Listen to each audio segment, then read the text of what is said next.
بسم اللہ الرحمن الرحیم بسم اللہ الرحمن الرحیم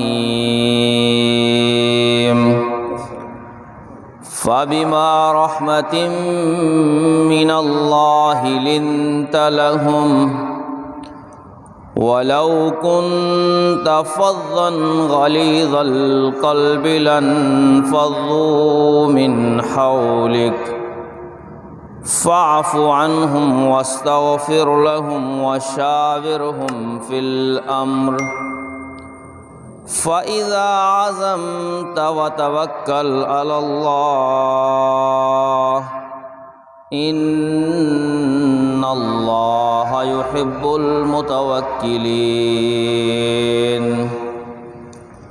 وقال اللہ عز وجل في مقام آخر ان اللہ یأمر بالعدل والإحسان وإیتاء ذی القربى وینہی عن الفحشاء والمنکر والبغی یعظکم لعلکم تذکرون۔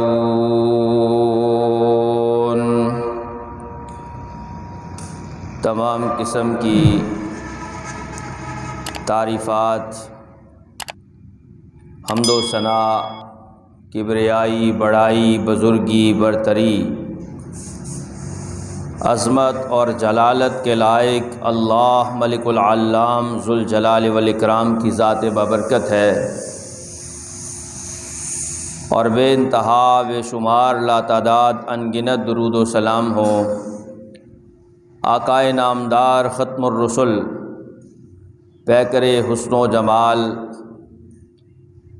فاطمہ الزہراء رضی اللہ تعالی عنہا کے بابا، حسنین کے نانا، میرے اور آپ کے پیر و مرشد، رہبر اور رہنما جناب محمد الرسول اللہ صلی اللہ علیہ وآلہ وسلم کی ذات مقدسہ پر اور اللہ تعالیٰ کی بے پناہ رحمتیں اور برکتیں ہوں۔ صحابہ کرام رضوان اللہ علیہم اجمعین پر، تابعین اعظام، تبع تابعین کرام، محدثین کرام اور علماء کرام پر کہ جنہوں نے دین اسلام کے لیے اپنی زندگیوں کو وقف کیا۔ محترم سامعین حضرات، آج کے خطبہ جمعۃ المبارک میں ہم اسلام کے اخلاقی اصولوں اور اسلام کے اخلاقی نظام کی بات کریں گے کہ اسلام اخلاق کا کس طرح سے درس دیتا ہے، اور اسلام انسان کی شخصیت اور کردار کو سنوارنے کے لیے کن احکامات کو انسان پر لاگو کرتا ہے، کیونکہ انسان ظاہری طور پر ایک جسم نظر آتا ہے، لیکن اصل انسان اس جسم کے پیچھے ہے، اور وہ کس طرح سے بنتا ہے؟ وہ انسان اپنی سیرت، اپنے کردار اور اپنے اخلاق کی خوبیوں سے بنتا ہے۔ یعنی پیدائشی اعتبار سے تو سب برابر ہیں، لیکن انسان کو انسان کون سی چیز بناتی ہے؟ وہ اس کا اخلاق ہے، وہ اس کا کردار ہے، اور اس پر اسلام نے بہت سیر حاصل بحث کی ہے۔ اسلام نے ہمیں بہت تفصیلاً یہ بات سمجھائی ہے کہ ایک انسان کو کس طرح کا انسان ہونا چاہیے، اور اسلام کس طرح کا انسان بنانا چاہتا ہے۔ نبی کریم صلی اللہ علیہ وسلم نے فرمایا کہ کل مولود یولد علی الفطرہ فَأَبَوَاهُ يُحَوِّدَانِهِ أَوْ يُمَجِّسَانِهِ أَوْ يُنَصِّرَانِهِ، کہ ہر پیدا ہونے والا بچہ فطرت اسلام پہ پیدا ہوتا ہے، اور اسلام کی فطرت اور نیچر یہ اخلاقی لحاظ سے انسان کو عظیم بنانے والی ہے، اس کے کردار کو بہتر کرنے والی ہے، پھر بعد میں اس پہ معاشرے کے اثرات مرتب ہوتے ہیں، اور سب سے پہلے اس کے ماں باپ، ان کی اخلاقی ذمہ داریاں ہیں کہ اب وہ اس پیدا ہونے والے بچے کو کیا بناتے ہیں، چاہے تو اسے پکا اور سچا مسلمان بنا دیں، چاہے تو اسے یہودی بنا دیں، چاہے تو اسے مجوسی بنا دیں، چاہے تو اسے نصرانی بنا دیں۔ اللہ فرماتے ہیں لَقَدْ خَلَقْنَا الْإِنسَانَ فِي أَحْسَنِ تَقْوِيمٍ، ہم نے ہر انسان کو خوبصورت سانچے میں ڈھالا ہے۔ یعنی ایسا نہیں ہے کہ انسان پیدا ہو اور پیدائش کے بعد یہ ڈیسائیڈ ہو جائے کہ یہ ڈاکو ہے، چور ہے، یہ عبادت گزار ہے، متقی ہے، یہ اچھا ہے، یہ برا ہے۔ ایسا ہرگز بھی نہیں ہے۔ یہ اس پر اس کے معاشرے کے اثرات مرتب ہوتے ہیں، اس کی تربیت کے آثار اس پہ نمایاں ہوتے ہیں، اور پھر انسان اچھا اور برا بنتا ہے۔ تو گویا اخلاق انسان کی سیرت اور کردار کو بہتر بناتا ہے۔ اور جو آج معاشرے میں ایک لفظ بڑا انگلش کا ہمارے نوجوان بھی استعمال کرتے ہیں اور ذہنوں میں بھی موجود ہے کہ انسان کی پرسنالٹی ہونی چاہیے، انسان کی شخصیت ہونی چاہیے، یعنی انسان اپنی شخصیت اور اپنی پرسنالٹی کی وجہ سے معاشرے میں جانا جائے گا، پہچانا جائے گا، اس کی وقت ہوگی۔ تو یہ پرسنالٹی جو ہے یہ ہمارے نوجوانوں نے سمجھ لیا ہے کہ شاید اس شکل و صورت کا نام ہے، شاید اس قد کاٹ کا نام ہے، شاید ان بالوں کے سنوارنے کا نام پرسنالٹی ہے، شاید اس زرق برق لباس کے پہننے کا نام پرسنالٹی ہے، یا شاید انسان کے پاس کوئی اعلیٰ سواری ہو تب اس کی پرسنالٹی بڑھتی ہے، یا انسان کسی بڑے عہدے پہ فائز ہو جائے تو تب اس کی پرسنالٹی میں نکھار آتا ہے۔ یہ سب باتیں دنیاوی لحاظ سے تو درست ہو سکتی ہے، اور اس میٹیریلزم اور اس مادہ پرستی کے دور میں تو یہ باتیں پرسنالٹی اور شخصیت کہلا سکتی ہے، لیکن اصل پرسنالٹی انسان کی سیرت اور کردار اور اخلاق متعین کرتا ہے کہ یہ اچھا انسان ہے یا برا انسان ہے۔ اور وہ اصول اور وہ ضابطے اور قوانین اسلام نے بتائے ہیں کہ جن پہ چل کے انسان کی سیرت، انسان کا کردار اور انسان کا اخلاق بہتر ہو سکتا ہے۔ تو ہمیں یہی چیزیں دیکھنی ہے کہ انسان کس طرح سے بہترین اخلاق کا مالک ہو سکتا ہے۔ اللہ تعالیٰ نے اپنے پیارے پیغمبر جناب محمد الرسول اللہ صلی اللہ علیہ وسلم کو فرمایا کہ فَبِمَا رَحْمَةٍ مِّنَ اللَّهِ لِنْتَ لَهُمْ، کہ یہ اللہ کی رحمت ہے کہ آپ اپنے ساتھیوں کے لیے نرم دل بن گئے ہیں۔ وَلَوْ كُنْتَ فَظًّا غَلِيظَ الْقَلْبِ لَانفَضُّوا مِنْ حَوْلِكَ، اگر آپ زبان کی سختی استعمال کرتے یا آپ تھوڑا دل کی سختی سے کام لیتے تو یہ جو آپ کے گرد صحابہ موجود ہیں یہ آپ سے دور ہو جاتے، یہ بکھر جاتے، یہ منتشر ہو جاتے۔ تو لہٰذا فاعف عنہم، ان کو درگزر کر دیا کیجئے، واستغفر لہم، اور اللہ سے ان کے لیے بخشش طلب کیا کیجئے، وشاورہم فی الامر، اور جو معاملات ہیں ان معاملات میں ان سے مشورہ لیا کیجئے، فَإِذَا عَزَمْتَ فَتَوَكَّلْ عَلَى اللَّهِ، اور مشورے کے بعد جب کسی بات پر آپ عزم کر لیں تو وہ عزم پختہ عزم ہونا چاہیے، اور اس عزم کرنے کے بعد اللہ پہ توکل کر لیجئے، اس لیے کہ ان اللہ یحب المتوکلین، اللہ توکل اور بھروسہ کرنے والوں کو پسند کرتا ہے۔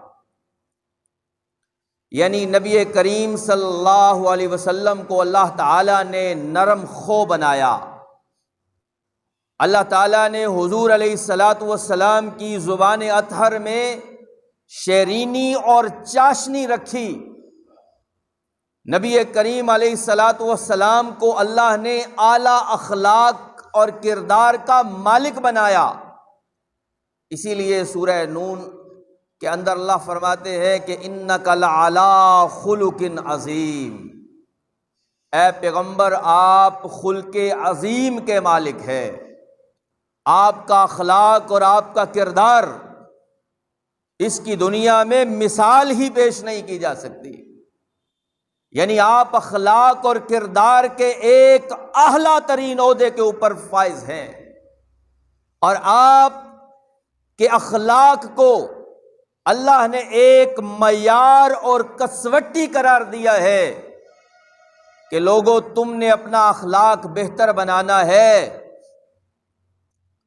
تم نے اگر اپنی پرسنالٹی کو، اپنی شخصیت کو نکھار دینا ہے، اپنی سیرت اور کردار کو بہترین بنانا ہے، تو تمہارے لیے معیار اور کسوٹی ہے جناب محمد رسول اللہ صلی اللہ علیہ وسلم کی۔ نبی علیہ السلام کی ذات کو دیکھتے چلے جاؤ اور اپنی سیرت اور کردار کو بہتر بناتے چلے جاؤ۔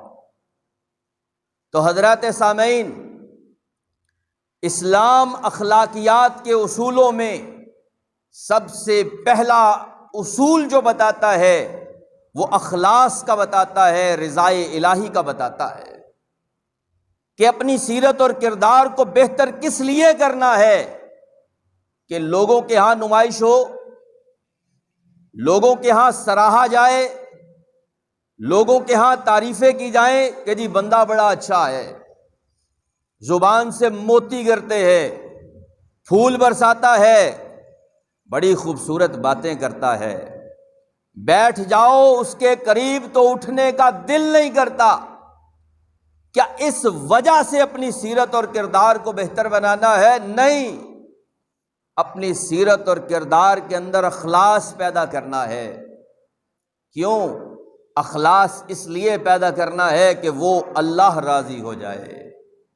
الحب للہ والبغض للہ، محبت کرنی ہے تو معیار اللہ ہے، کسی کام سے کراہت کرنی ہے، بغض کرنا ہے، نفرت کرنا ہے تو معیار اللہ ہے۔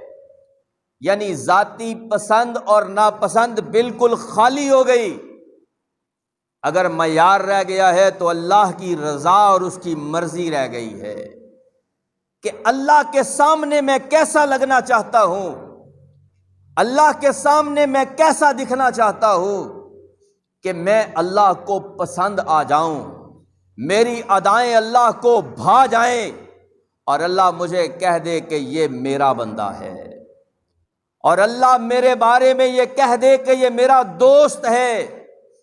اور پھر جو اللہ کا دوست بن جاتا ہے اسے دنیا میں کسی کی دوستی حاصل ہو نہ ہو لیکن اللہ اس کا دوست بن جاتا ہے، اور اللہ سے عظیم دوستی کسی اور کی نہیں ہے۔ اور یاد رکھ لیجئے جتنے بھی انسانی اعمال ہیں ان سب اعمال کا مطمع نظر انسان کے ذہن میں اللہ رب العزت کو راضی کرنا ہے۔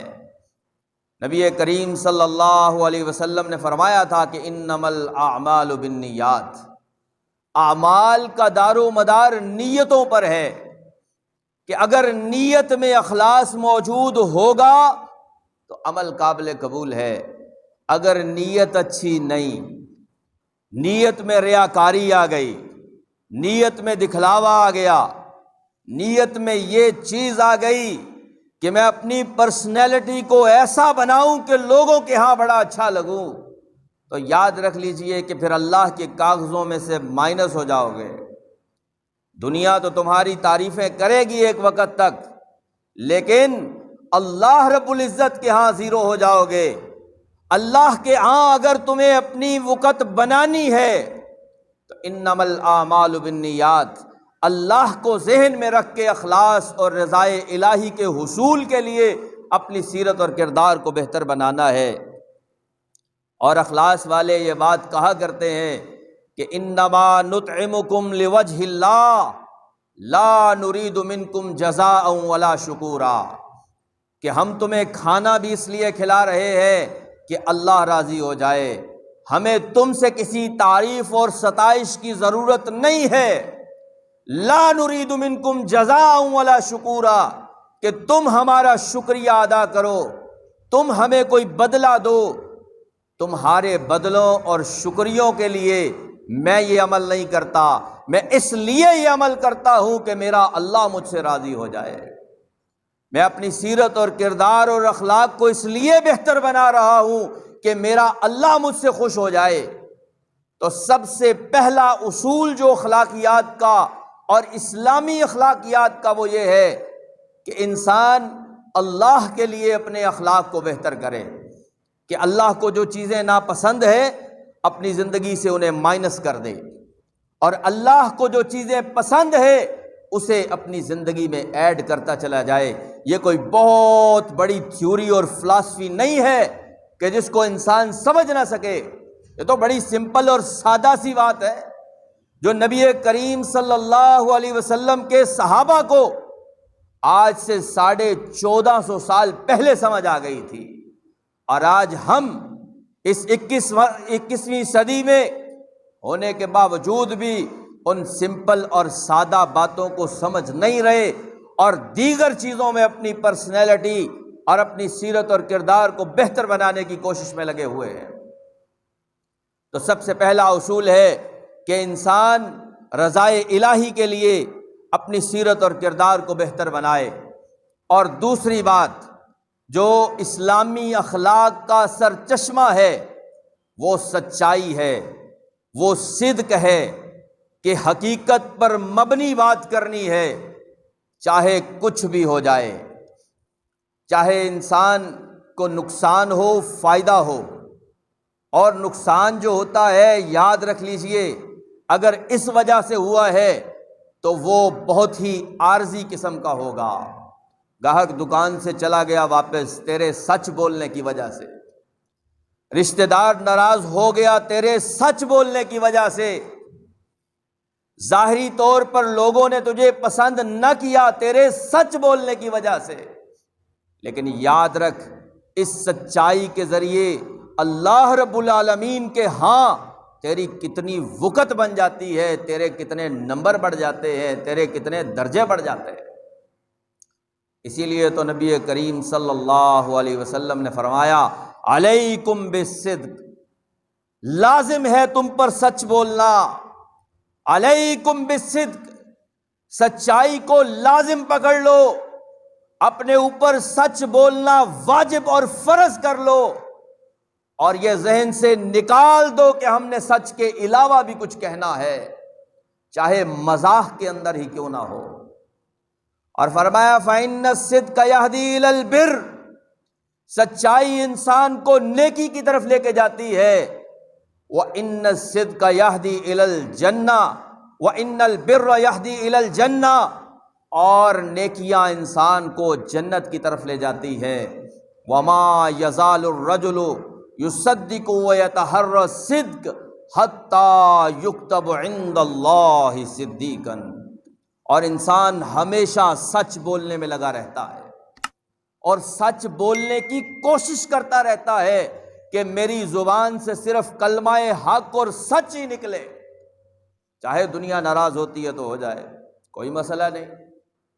یہ کوشش، یہ تحریک اگر انسان کے اندر پیدا ہو جائے اور اسی کی کوشش میں انسان لگ جائے تو فرمایا حتی یکتب عند اللہ صدیقا، ایسا بندہ اللہ کے ہاں صدیق لکھ دیا جاتا ہے۔ اور یاد رکھ دیجئے کہ صدیقیت جو رتبہ ہے وہ نبوت کے بعد دوسرا رتبہ ہے۔ قرآن میں اللہ نے فرمایا فَأُولَٰئِكَ مَعَ الَّذِينَ أَنْعَمَ اللَّهُ عَلَيْهِمْ مِنَ النَّبِيِّينَ وَالصِّدِّيقِينَ، کہ انعام یافتہ لوگ انبیاء ہیں اور انبیاء کے بعد دوسرا نمبر صدیقین کا ہے۔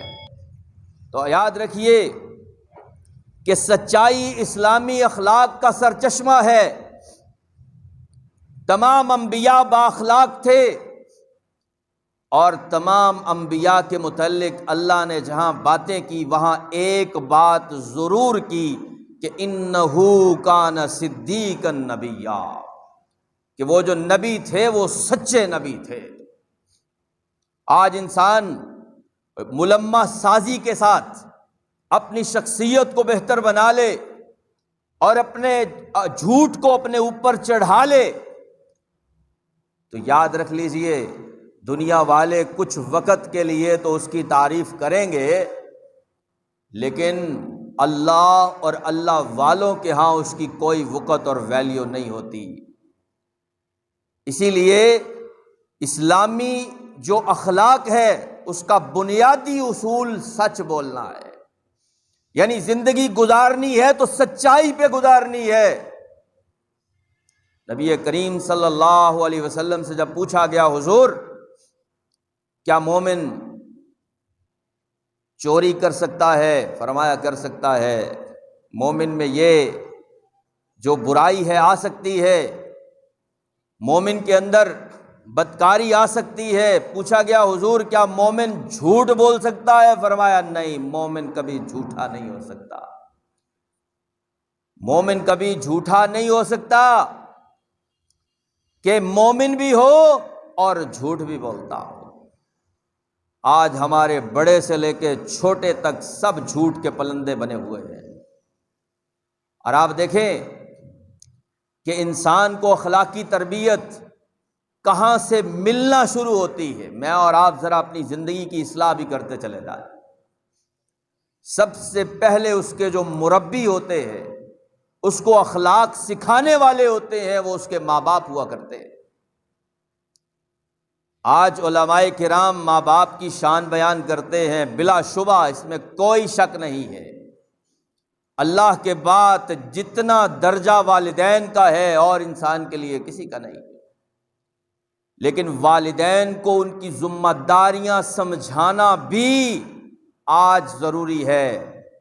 کیوں؟ کیونکہ خرابی دونوں طرف آ رہی ہے۔ ایک طرف اگر اولاد اپنی ذمہ داریاں ادا نہیں کر لی تو دوسری طرف والدین بھی اپنی ذمہ داریوں کو صحیح طریقے سے ادا نہیں کر رہے۔ جھوٹ بولنے کی تربیت کون دیتا ہے؟ گھر میں باپ دے رہا ہے۔ غیبت کرنے کی تربیت کون دے رہا ہے؟ گھر میں ماں دے رہی ہے اپنے چھوٹے سے معصوم بچے کے سامنے، کہ جو ایک کوڑا کاغذ ہے کہ جس پر جو تحریر لکھو گے ضبط ہو جائے گی، پکی ہو جائے گی، اس پہ ہم کیا لکھ رہے ہیں؟ باپ موبائل فون کے اوپر لگا ہوا ہے اور جھوٹ بول رہا ہے مخاطب سے بات کرتے ہوئے کہ میں تو یہاں پہ موجود ہی نہیں ہوں، کسی دور جگہ پہ ہوں۔ اس کا چھوٹا سا معصوم بچہ جو ابھی بلینک پیج ہے، کوڑا کاغذ ہے، جس پہ جو تحریر لکھو گے مضبوط ہو جائے گی، اس کو ٹریننگ کیا دی جا رہی ہے؟ جھوٹ کی ٹریننگ دی جا رہی ہے۔ ماں اپنی چھوٹی سی بچی کے سامنے غیبت کر رہی ہے، چغلی کر رہی ہے، تو اس بچی کو کون سی ٹریننگ اور تربیت دے رہی ہے؟ غیبت کرنے کی، جھوٹ بولنے کی ٹریننگ دے رہی ہے۔ ماؤں کو ان کی ذمہ داریاں بتانے کی ضرورت ہے۔ آج ماں کی شان علماء نے بہت بیان کی ہے، بلا شبہ اس میں کوئی شک نہیں، لیکن ماں باپ کو ان کی ذمہ داریاں بھی بتائی جائیں کہ یہ بچے تمہاری رسپانسبلٹی ہے، تمہاری ذمہ داری ہے، ان کی اخلاقی تربیت کرنا تم پہ فرض ہے۔ میں اگر اپنے بیٹے کے سامنے، بچی کے سامنے بد اخلاقی کا مرتکب ہوں گا تو یاد رکھ لیجئے وہی تربیت میری اولاد کو بھی جائے گی۔ میں الٹا نام گھر میں بیٹھ کے لیتا ہوں کسی دکاندار کا، کسی راہگیر کا، کسی رشتہ دار کا، تو بچے سے میں توقع کروں کہ اس کی زبان سے پھول جھڑے، یہ کیسے ہو سکتا ہے؟ وہ تو بد کلام ہوگا کیونکہ میں نے خود اسے بد کلامی سکھائی ہے۔ میں اگر خود خائن ہوں تو میرا بیٹا بھی خیانت کرے گا، میں اگر خود دھوکے باز ہوں تو میری اولاد بھی دھوکے باز ہوگی۔ تو اس لیے سمجھنے کی بات ہے کہ سچائی ہمیں سکھانی ہے اپنی اولادوں کو کہ بیٹا سچ بولنا ہے۔ اب ہماری اولادیں جھوٹ کا سہارا کیوں لیتی ہے؟ کیونکہ بعض اوقات ہم انہیں اتنا زیادہ خوف زدہ کر دیتے ہیں کسی بات سے، کسی چیز سے، کہ وہ کوئی بہانہ تلاش کر کے اپنی جان بچا کے اور نکل جاتے ہیں اور جھوٹ کا سہارا لے لیتے ہیں، اور وہیں سے انسان کی اخلاقی جو کردار کی گراوٹ ہے وہ شروع ہو جاتی ہے، اس کا آغاز ہو جاتا ہے۔ اس لیے سچائی کا دامن نہیں تھامنا۔ نبی کریم صلی اللہ علیہ وسلم نبوت کے اعلان کرنے سے پہلے عرب کے اس جہالت زدہ معاشرے کے اندر صادق اور امین کے لقب سے پکارے جاتے تھے کہ لوگ سمجھتے تھے کہ محمد رسول اللہ صلی اللہ علیہ وسلم کی زبان سے جھوٹ نہیں نکل سکتا، اور ہم اسی نبی کے پیروکار ہیں، ہماری زبانوں پہ بھی سچ ہی ہونا چاہیے۔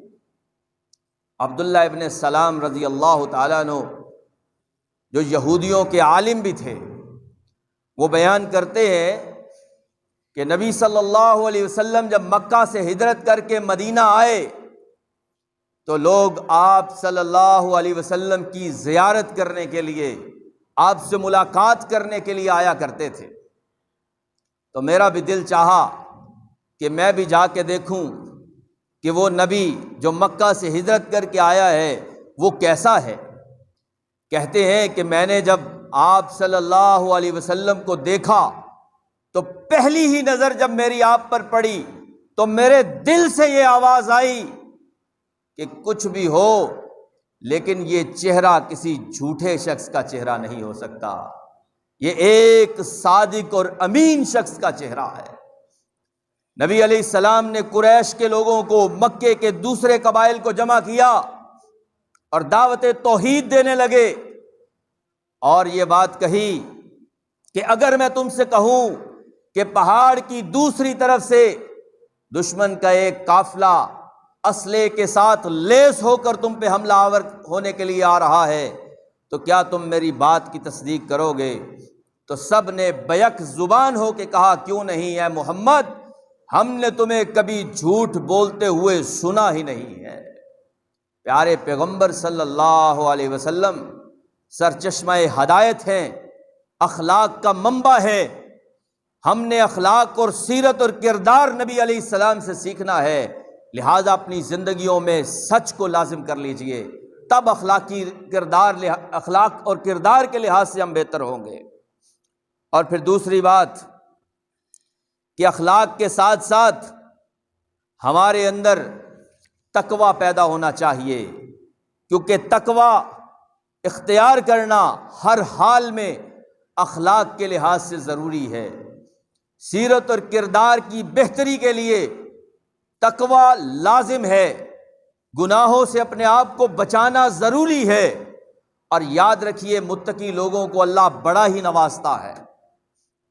قرآن میں بڑے اعلان اللہ نے کیے ہیں متقی لوگوں کے لیے کہ جو متقی بن گیا چاہے دنیا میں اسے کچھ ملے نہ ملے، لیکن کل قیامت کے دن میں اسے اس قدر نوازوں گا کہ جس کا کوئی اندازہ ہی نہیں کیا جا سکتا۔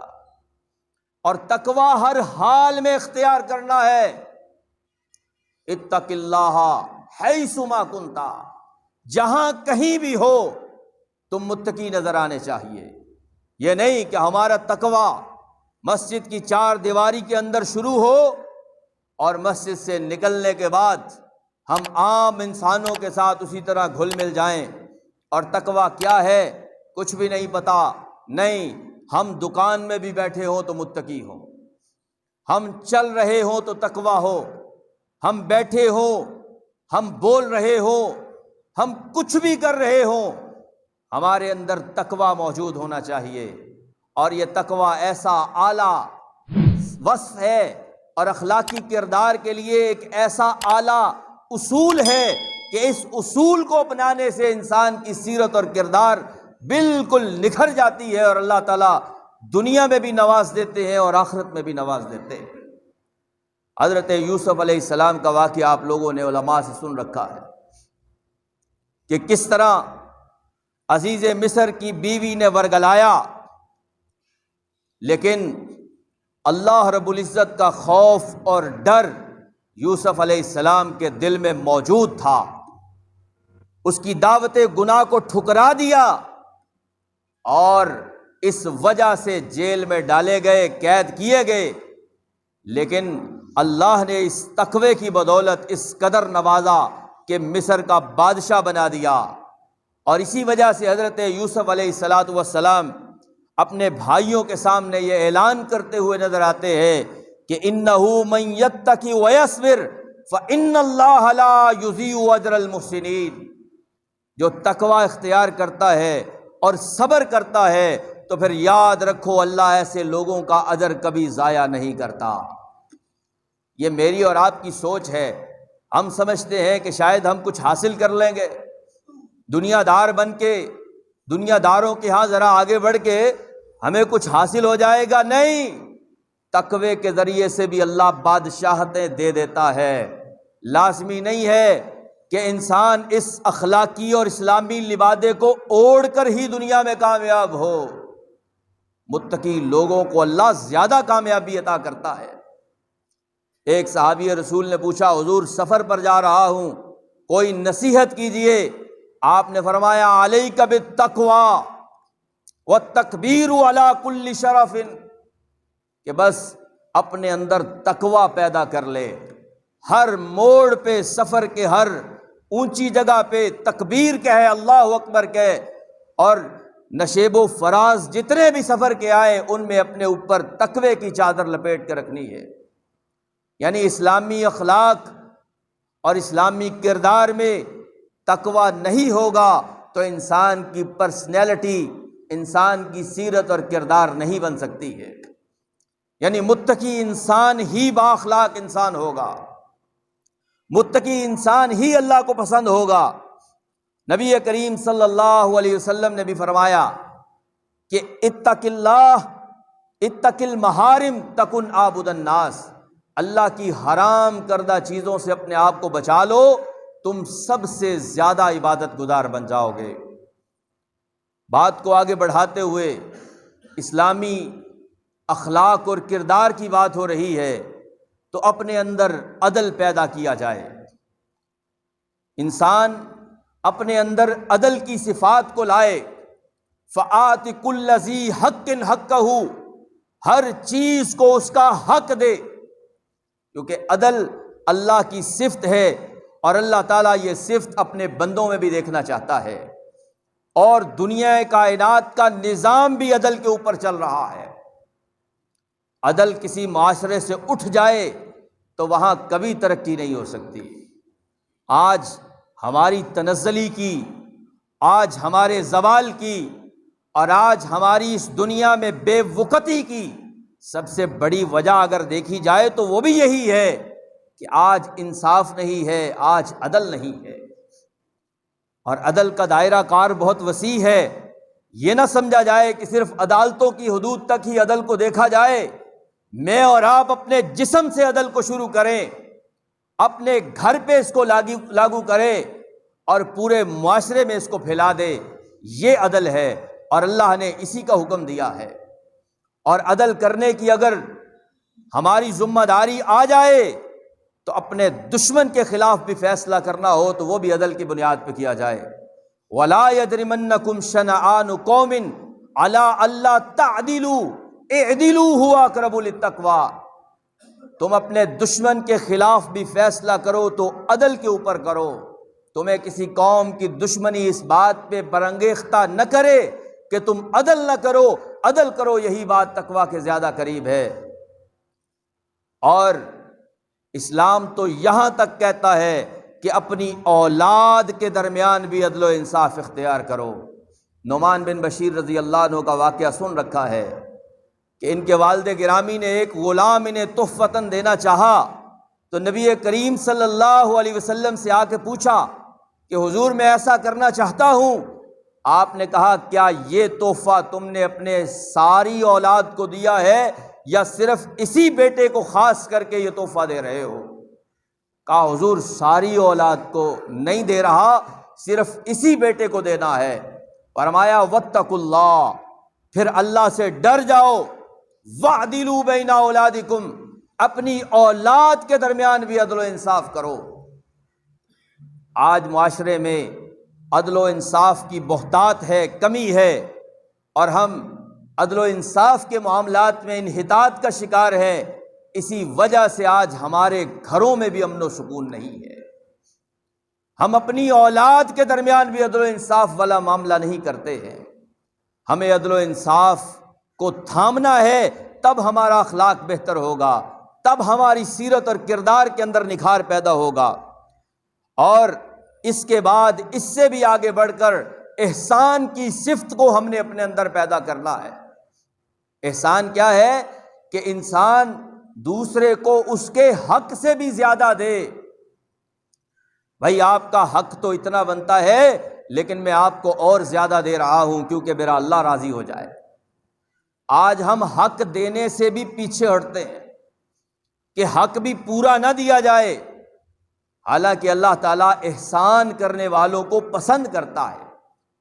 والکاظمین الغیظ والعافین عن الناس واللہ یحب المحسنین، کہ جو غصے کو پی جاتے ہیں، لوگوں سے درگزر کر جاتے ہیں، معاف کر دیتے ہیں، اور اللہ تبارک و تعالیٰ ایسے احسان کرنے والوں کو پسند کرتا ہے۔ یعنی اپنی زندگی میں احسان کا مادہ لائیں، دوسروں کو مہلت دیں، دوسروں کو اختیار دیں۔ اگر کسی کو قرض دیا ہے تو مہلت دے دو، ادا نہیں کر سکتا، بہت کوشش اس نے کر لی ہے، معاف کر دو۔ یہ نہیں ہے کہ میں تو تمہاری نسلوں سے بھی وصول کر کے دکھاؤں گا۔ اسلام احسان کا حکم دیتا ہے اور فرمایا ان اللہ کتب الاحسان علی کل شیء، اللہ نے ہر چیز پر احسان فرض کیا ہے۔ فَإِذَا قَتَلْتُمْ فَأَحْسِنُوا الْقَتْلَ، کہ تمہیں اگر حد میں کسی کو قتل بھی کرنا ہے یعنی حدود اللہ میں، تو وہ بھی اچھے طریقے سے قتل کرنا ہے۔ اسلام نے میدان جنگ میں بھی دشمنوں کو مسلح کرنے سے، ان کے اعضاء کاٹنے سے منع کیا ہے۔ فرمایا جب تم کسی جانور کو ذبح کرو اسے بھی اچھے طریقے سے ذبح کرو، اپنی چھری کو تیز کر لو، فَلْيُرِحْ ذَبِیحَتَهُ، اپنے ذبیحے کو آرام پہنچاؤ، اسے بھی اچھے طریقے سے قتل کرو۔ ہر چیز میں حسن، ہر چیز میں خوبصورتی، ہر چیز میں احسان اللہ نے فرض کر دیا ہے۔ یعنی لوگوں پہ احسان کرو، جانوروں پہ احسان کرو، بچوں پہ احسان کرو، بڑوں بوڑھوں سب پہ احسان کرو۔ احسان کی صفت اپنے اندر پیدا کرنے سے انسان کا اخلاق بہتر ہوگا۔ ہم کہتے ہیں میں اپنا حق نہیں چھوڑوں گا، میں تو اپنے حق سے پیچھے نہیں ہٹوں گا، چاہے مد مقابل کو کتنی ہی ضرورت کیوں نہ ہو۔ نہیں میرے بھائی، دوسروں کے لیے فاصلہ رکھیں، اپنے دل کے اندر دوسروں کے لیے جگہ رکھیں۔ اسلام یہی سکھاتا ہے۔ باہر کے ممالک میں جو لوگ جاتے ہیں وہ ہمیں بتاتے ہیں کہ کوئی ضعیف آ جائے، کوئی بوڑھا آ جائے، اسے لائن لگی ہے تو سب سے آگے لے جا کے کھڑا کر دیں گے۔ ہم تو بس میں سوار ہو جائیں کسی کو جگہ نہیں دیتے، کوئی نوجوان کسی بزرگ کے لیے نہیں اٹھتا، ہماری صورتحال یہ ہے، ہماری اخلاقی گراوٹ اس قدر ہو چکی ہے اخلاقی لحاظ سے کہ ہم اپنے دلوں میں جگہ نہیں رکھتے دوسروں کے لیے۔ احسان ہم نے کیا کرنا ہے؟ تو احسان کیجئے، اپنے اندر احسان کو پیدا کیجئے۔ ہمارے پیارے نبی جناب محمد الرسول اللہ صلی اللہ علیہ وسلم کی زندگی کو اگر آپ دیکھ لیں تو احسان سے بھری ہوئی ہے۔ اللہ کے نبی لوگوں کے ساتھ اس قدر احسان اور حسن سلوک کرتے ہوئے نظر آتے ہیں جس کی مثالیں بھری پڑی ہیں تاریخ کی کتابوں میں، اور آج ہم اسی نبی کے امتی ہوتے ہوئے اس قدر زیادہ مادہ پرست ہو گئے ہیں کہ اپنی زندگی سے باہر ہمیں کوئی چیز نظر ہی نہیں آتی۔ حضرات سامعین، یہ اسلام کے اخلاقی اصول ہیں۔ پھر اس میں والدین کے ساتھ حسن سلوک کرنا ہے، بڑوں کے ساتھ اچھا کردار ادا کرنا ہے، چھوٹوں کے اوپر رحم کرنا ہے۔ ہر چیز یہ حسن خلق کا حصہ ہے اور ہمیں اسے اپنانے کی ضرورت ہے۔ آخر میں نبی کریم صلی اللہ علیہ وسلم کی زندگی سے ایک واقعہ آپ علیہ السلام کی پیار اور محبت کا سنا کے اپنی بات کو ختم کرنا چاہتا ہوں۔ ایک صحابی رسول تھے ظاہر بن حرام رضی اللہ تعالی عنہ۔ بنو اشجع ایک قبیلہ تھا جو کہ مدینہ کے اطراف میں ایک قبیلہ ہے، یہ وہاں کے رہنے والے تھے۔ ایک بدوی صحابی جسے ہم دیہاتی یا اپنی زبان میں پینڈو بھی کہہ دیتے ہیں، یہ نبی صلی اللہ علیہ وسلم کے پاس آیا کرتے تھے مدینہ کے اندر، اور جب یہ آتے تو حضور صلی اللہ علیہ وسلم کے لیے اپنے دیہات سے کچھ تحفے لے آتے، جیسے سبزی کبھی لے آئے، کبھی ستو لے آئے، کبھی پھل لے آئے۔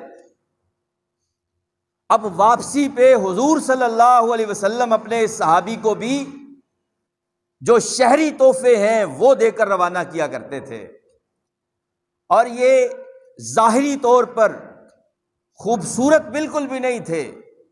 کوئی ان کی شخصیت، کوئی ان کا جو پرسنالٹی جسے آج ہم نے سمجھ رکھا ہے کہ یہ جو ظاہری شکل و صورت ہے یہی پرسنالٹی اور یہی سیرت اور کردار ہے، یعنی ظاہری طور پر بالکل خوبصورت نہیں تھے، کالے کلوٹے اور عام سی شکل کے مالک۔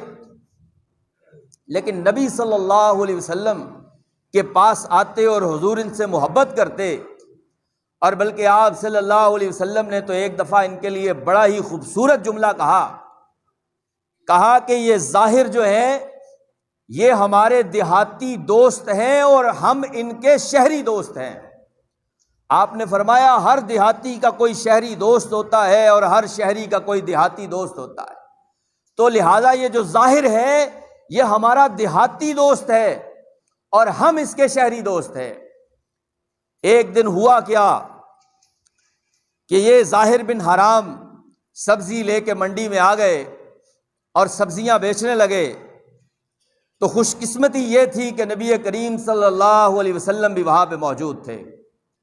آپ نے جب اپنے اس صحابی کو دیکھا تو بڑے آرام سے حضور علیہ السلام پیچھے سے آئے اور اس کی آنکھوں پہ حضور علیہ السلام نے اپنے ہاتھ مبارک کو رکھ دیا۔ پہلے تو جلدی سے نہ پہچانا کہ کون ہے، لیکن جب نبی کریم علیہ السلام کے نبوت والے ہاتھوں، ریشمی ہاتھوں کو اور عنبر اور گلاب سے زیادہ معطر ہاتھوں کی خوشبو اس کے نتھنوں میں پہنچی تو پہچان گیا کہ میرے پیچھے تو کائنات کے امام کھڑے ہوئے ہیں جناب محمد الرسول اللہ۔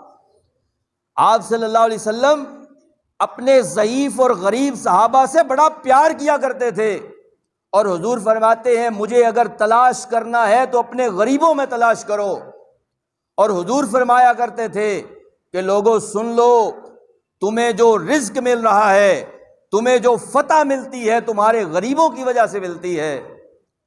تو جب اس نے پہچان لیا کہ میرے پیچھے حضور ہیں تو اب موقع کی غنیمت کو سمجھتے ہوئے اپنی کمر کو حضور علیہ السلام کے سینہ مبارک کے ساتھ لگا کے ملنے لگا۔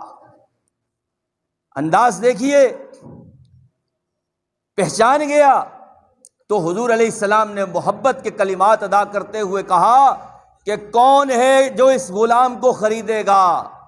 کہنے لگا اللہ کے نبی اس کالے کلوٹے غلام کو کون خریدے گا؟ آپ نے فرمایا ایسا نہ کہو، تم اللہ اور اس کے رسول سے محبت کرتے ہو، تم کوئی عام نہیں ہو، تم بڑے اہم ہو۔